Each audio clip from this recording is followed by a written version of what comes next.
साहब, मंजूर जियाई साहब, मैं एक बात पूछ रहा हूं आपसे कि जो योगी आदित्यनाथ कह रहे हैं उनका ये बयान सियासत की तरफ कैसे मुड़ता है? ये तो भाईचारे का बयान दिखता है।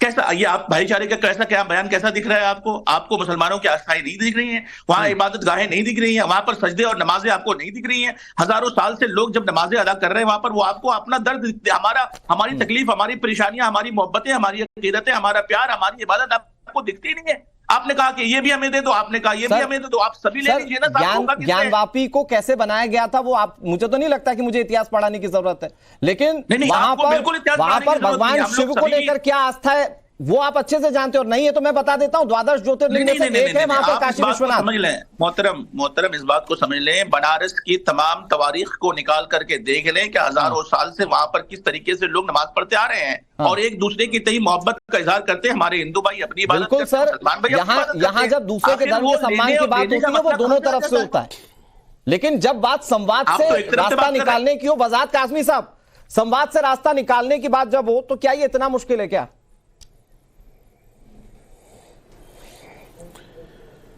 देखिए मेरे भाई, आली जनाब मोहतरम योगी आदित्यनाथ जी जो एक बड़े साधु भी हैं, संत भी हैं और चीफ मिनिस्टर भी हैं उत्तर प्रदेश सरकार के, मुझे खुशी इस बात पर हो रही है अनुराग जी कि वो चीफ मिनिस्टर हैं, सरकार में हैं, मामला कोर्ट में है, उसके बावजूद भी उन्होंने एक बातचीत का दरवाजा खुला रखा। आप उनका बड़ा दिल देखिए, उनका बड़प्पन देखिए। जो ये शोर मचाते हैं जितने भी फर्जी मुस्लिम संगठन हैं कि जबरदस्ती लिया जा रहा है, सरकार में है, सत्ता में है, आप पूरी दुनिया को ये मैसेज दिया है योगी जी ने आज कि हम लोग सत्ता में है, मामला फिर भी कोर्ट में है और कोर्ट में होने के बावजूद भी हमारी तरफ से दरवाजा खुला हुआ है बातचीत करने का। अगर मोहब्बत से, प्यार से, भाईचारे से कोई रास्ता निकल सकता है तो हम ज्ञानवापी पर यानी काशी मथुरा दोनों जगह पर हम बातचीत कर सकते हैं। और मैं शुरू से कह रहा हूं, सालों से मैं, जितने भी आप देखिएगा कोई प्रोग्राम है या जितने भी मेरे जो है बयानात आते हैं, मैं सब में कहता हूं अयोध्या का मसला भी बातचीत से हल होना था, सुप्रीम कोर्ट ने हल किया, हम उसके शुक्रगुजार हैं। सब कुछ हो गया, पूरे देशवासियों को बधाई, लेकिन कुछ लोगों के पेट में आज भी दर्द है, बराबर तकलीफ हो रही है। अब काशी मथुरा पर अगर पहल हो रही है तो मुसलमानों को चाहिए और इनके संगठनों को चाहिए कि वो पहल करके और बाहें खोल करके बातचीत करें और इस्तिकबाल करें। लेकिन अनुराग, मसला ये है कि यहां भाईचारे की जरूरत नहीं इन लोगों को, यहां तो भाई को चारा चाहिए। ये परेशानी की बात है।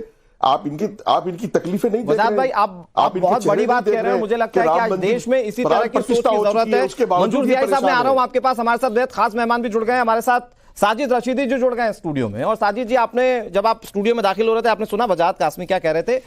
वो कह रहे थे कि एक बहुत शानदार बात कही मुख्यमंत्री योगी आदित्यनाथ ने, जिसने देश में अमन, चैन और भाईचारा कायम हो सकता है। कोर्ट का दरवाजा, लड़ाई झगड़ा नहीं। उन्होंने कहा कि आप ये 2 जमीन दे दीजिए, आप ये जो 2 जगह दे दीजिए जहां से हिंदू धर्म के सेंटिमेंट्स जुड़े हुए, आस्था जुड़े हुए, उसके बाद पूरा संसार आपका है। तो ये रास्ता मुस्लिम धर्म को अपनाना चाहिए, नहीं अपनाना चाहिए? साजिद रशीदी, देखिए, मुख्यमंत्री जी एक संवैधानिक पद पर हैं और उन्होंने शपथ ली है। शपथ ये ली है कि मैं धर्मनिरपेक्ष हूं, मैं संविधान का पालन करूंगा, किसी पर कोई कटाक्ष इस तरह का नहीं करूंगा कि जो किसी भी मजहब को या किसी भी समुदाय को हर्ट हो। ये बातें जो उन्होंने की हैं कल, क्या ये सीधी सीधी खुली चुनौती नहीं मुसलमानों को कि साहब पांडवों ने जो है, कौरवों ने जो है 5 गौ मांगे थे और नहीं मिले तो क्या हुआ? ये क्या है सर? ये क्या एक संविधान दिख रही है? वो तो उसमें पहला दरवाजा तो उन्होंने बातचीत का खोल के रखा ना। उन्होंने आपको बड़ा दिल दिखाने के लिए एक विकल्प दिया। क्या मतलब हुआ कि पहले आप ये कहें कि साहब बातचीत कर लीजिए और फिर आप ये भी कहें कि अगर बातचीत नहीं होगी तो ये भी हो सकता है। वो जमाना था जब धनुष बाण से लड़ाई लड़ी जाती थी। आज कोर्ट की लड़ाई है, कोर्ट का विकल्प है। हो सकता है वो कोर्ट के बारे में कह रहे हैं। तो कोर्ट के बारे में नहीं करेंगे तो वो इतिहास रहेगा। अरे भाई सुनो, मुफ्ती साहब सुनिए, मुफ्ती साहब सुनिए। देखिए, मेरा मानना यह है कि मुख्यमंत्री या प्रधानमंत्री या जो भी मंत्री हैं जिन्होंने संवैधानिक शपथ ली है, उनको धर्म के मामलों में इस तरह के बयानात नहीं देने चाहिए। ये संविधान के बिल्कुल विरुद्ध है। संविधान नहीं कहता इस बात को। सर संविधान में क्या शांति की बात करना गलत है? और बहुत सारे लोग हैं, शांति की बात करना गलत है भाई साहब। बात करने के लिए बीजेपी पार्टी पूरी की पूरी पड़ी हुई है। आप बीजेपी पार्टी के किसी नेता से बयान दिलवा देते, आप संविधान की शपथ लेकर आप इस तरह के बयान देंगे? अगर कोई और बयान दे देता तो आप मान लेते? नहीं, फिर वही बात, मानना न मानना तो बात की बात करना है तो आप करेंगे ही ना। मानना न मानना योगी के तौर पर बुरी बात मेरे ख्याल से मुख्यमंत्री जी ने नहीं कही है।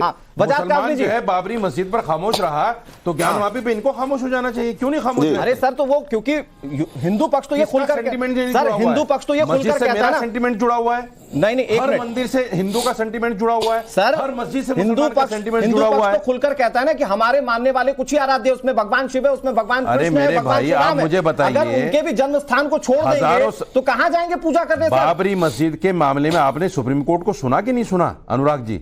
हाँ, बाबरी मस्जिद ने जो इन्होंने झूठ गढ़ा था, सबसे बड़ा झूठ के मंदिर तोड़ के मस्जिद बनी है, सुप्रीम कोर्ट ने नकार दिया उसको। झूठ कहा था, फिर ये ज्ञानवापी पर झूठ बोल रहे हैं कोर्ट ने झूठ का साथ औरंगजेब ने तोड़वा के बनवाई है, ये भी झूठ है। नहीं, कोर्ट ने झूठ का साथ दे दिया, मतलब आपके हिसाब से झूठ नहीं, कोर्ट ने साफ कहा कि मंदिर तोड़कर मस्जिद नहीं मिली, ऐसा सबूत नहीं मिला। फिर आप गलत तरीके से क्या मतलब हुआ? सबूत नहीं मिला कि वहां पर मस्जिद टूटी और उसके बाद मंदिर बनी। इसका मतलब ये नहीं है कि मंदिर था ही नहीं।